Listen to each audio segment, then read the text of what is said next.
हिमाचल प्रदेश तकनीकी विश्वविद्यालय हमीरपुर का 13वां स्थापना दिवस धूमधाम से मनाया गया। इस अवसर पर बतौर मुख्य अतिथि पूर्व मुख्यमंत्री प्रोफेसर प्रेम कुमार धूमल ने शिरकत की। कार्यक्रम का दीप प्रज्वलित करके मुख्य अतिथि धूमल ने शुभारंभ किया। कार्यक्रम के दौरान विधायक नरेंद्र ठाकुर, बीसी शशि धीमान, दड़ूही पंचायत प्रधान उषा बिरला भी मौजूद रहीं। कार्यक्रम के दौरान तकनीकी विश्वविद्यालय के छात्रों ने सांस्कृतिक कार्यक्रम व योगा की प्रस्तुतियां भी दी। पूर्व मुख्यमंत्री प्रेम कुमार धूमल ने कहा कि प्रसन्नता की बात है कि प्रदेश तकनीकी विश्वविद्यालय अपना 13वां स्थापना दिवस मना रहा है। उन्होंने कहा कि जिस समय विश्वविद्यालय की स्थापना की गई थी तो उस समय बतौर मुख्यमंत्री नींव रखी गई थी।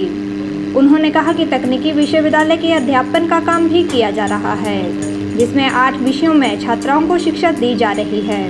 उन्होंने कहा कि तकनीकी विश्वविद्यालय के विकास को लेकर विलंब रहा है, लेकिन अब निरंतर विश्वविद्यालय उन्नति कर रहा है। धौलासिद्ध प्रोजेक्ट को लेकर धूमल ने कहा कि कांग्रेस ने हमेशा ही धौलासिद्ध प्रोजेक्ट को लेकर राजनीति की है। उन्होंने कहा कि 2002 में धौलासिद्ध को आवंटित किया गया था और सत्ता परिवर्तन होने पर प्रोजेक्ट को रद्द किया गया था, लेकिन 2007 में सत्ता में आने पर SJVN को प्रोजेक्ट सौंपा गया था। उन्होंने बताया कि सरकारी भूमि के अलावा निजी भूमि के अधिग्रहण के लिए भी नियम बनाकर काम किया गया था। धूमल ने कहा कि केंद्रीय मंत्री तो हिमाचल में आकर प्रोजेक्ट को शुरू करवाना चाहते थे, लेकिन राजनीतिक के चलते प्रोजेक्ट लटकता रहा है। वहीं अगर इसमें कोई गड़बड़ी हुई है तो इसकी जांच होनी चाहिए। धूमल ने कहा कि यह दुर्भाग्य की बात है कि हमीरपुर जिला का जो धौलासिद्ध प्रोजेक्ट का विरोध कर रहे हैं। हमारे लिए प्रसन्नता की बात है कि आज हिमाचल प्रदेश तकनीकी विश्वविद्यालय अपना स्थापना दिवस मना रहा है। और संयोग है कि जब ये स्थापना की गई थी तब मैं सत्ता में मुख्यमंत्री था और वर्तमान vice chancellor professor Shashi Dhiman ji पहले वाइस चांसलर थे और संयोग से अब फिर ही वाइस चांसलर हैं। 12 वर्ष हो गए इसको स्थापित किए हुए। क्योंकि तकनीकी शिक्षा का अपना विशेष क्षेत्र है, इसलिए एक ही विश्वविद्यालय से सभी कॉलेज एफिलिएट हो रहे थे। तो मेडिकल और टेक्निकल एजुकेशन अलग अलग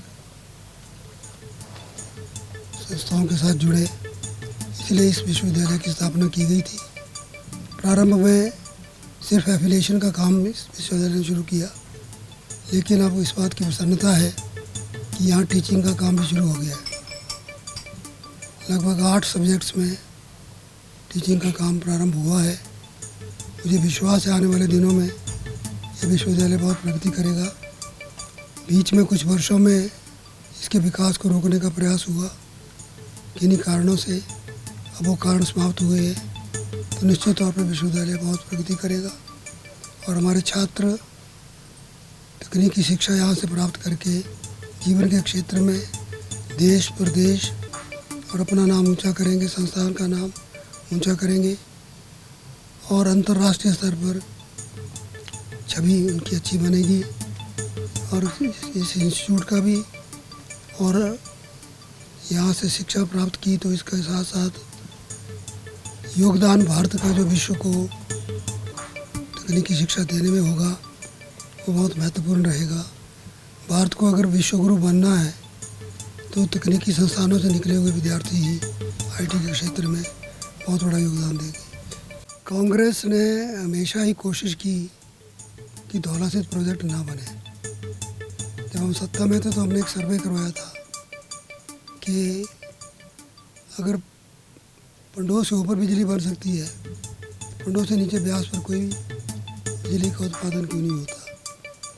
3 प्रोजेक्ट मंडी में आइडेंटिफाई हुए थे और 2 नीचे। धौलासिद्ध उसमें से प्रारंभ किया गया। 2002 में इसको हमने आवंटित कर दिया था। सत्ता परिवर्तन 2003 में हो गया तो उसको रद्द कर दिया गया। फिर केस कोर्ट में चला गया, आर्बिट्रेशन में गया, सरकार वहाँ फंस गई खुद जाकर। फिर 2007 में फिर हम सत्ता में आए तो हमने इसको SJVN को, जो गवर्नमेंट का अपना ही अदारा है, उसको दिया था। उसके बाद इसमें पूरी तैयारी हो गई तो कहा कॉस्ट बड़ी हो रही है। कॉस्ट को हमने कहा गवर्नमेंट लैंड फ्री दे दो, और जो प्राइवेट लैंड है उसके 3 किस्म कर लो। एक जिसमें फसली है, जिसमें एक फसल होती है, एक वो जो बिल्कुल बैरन है। तो उसके कारण फिर इसकी वैल्यू डाउन आई। फिर जब मोदी जी प्रधानमंत्री बने तब इसका काम प्रारंभ हुआ, क्योंकि इससे पहले हमने कई बार कहा यूपीए सरकार में, जो केंद्र में मंत्री थे वो कहते थे हम तो आना चाहते हैं, पर आपकी स्टेट से जो मंत्री यहाँ हैं वो कहते हैं कि इसका क्रेडिट फिर धूमल को मिल जाए, इसलिए दौरा सीधा भी शुरू नहीं कर रहे हैं। मेरे साथ उन्होंने व्यक्तिगत तौर पे कहा। तो अब एक काम शुरू हुआ है, तो कुछ लोग उसमें अपनी दखलअंदाजी करना चाहते होंगे। अगर कहीं गड़बड़ हुई है तो उसकी जांच हो, और अगर पॉलिटिकल कारणों से किया जा रहा है तो दुर्भाग्य है देश का, प्रदेश का और हमीरपुर ज़िले का कि ऐसे लोग इसका विरोध कर रहे हैं।